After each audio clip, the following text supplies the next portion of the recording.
Bonjour, bienvenue sur la chaîne Makuku Matatou.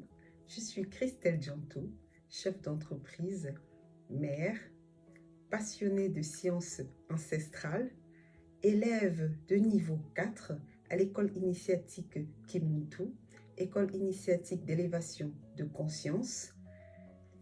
Mon but à travers cette chaîne est de partager avec vous les prismes de la culture Bamileke, culture fondée sur les Makuku Matatou, qui sont les 3 piliers de la tradition ancestrale africaine.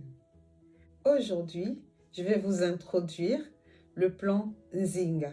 Je vais vous introduire les caractéristiques et les principes qui constituent le plan Nzinga, l'un des 3 piliers des Makuku Matatou, bien sûr qui correspond à la couleur jaune que je porte aujourd'hui.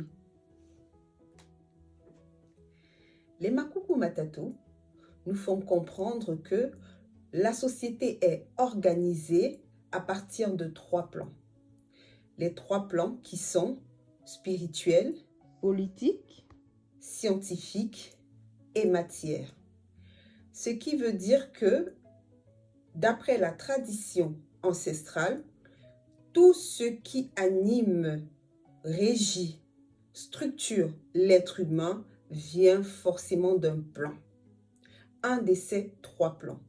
Qu'on soit Bamileke, qu'on soit malien, qu'on soit australien, qu'on soit américain ou autre, on descend forcément d'un de ces 3 plans.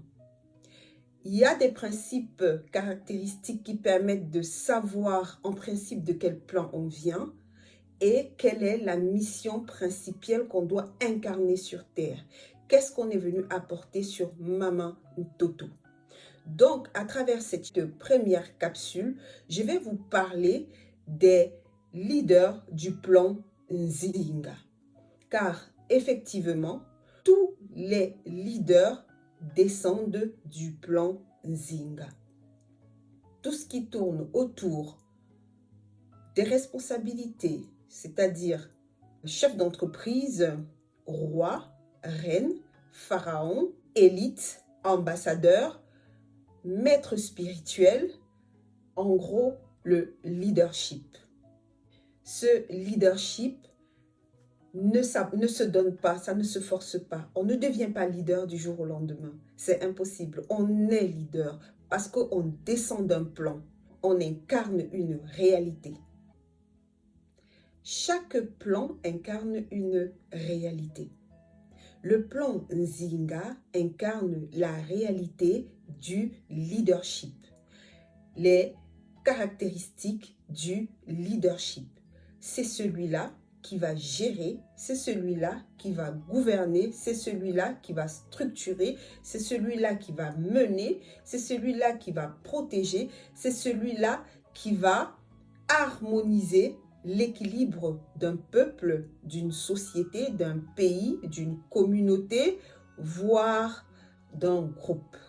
Pour parler d'un leader du plan traditionnel, nous allons prendre l'exemple d'un chef de tribu, d'un chef de village, d'un roi, d'un pharaon qui incarne le plan Nzinga sur terre.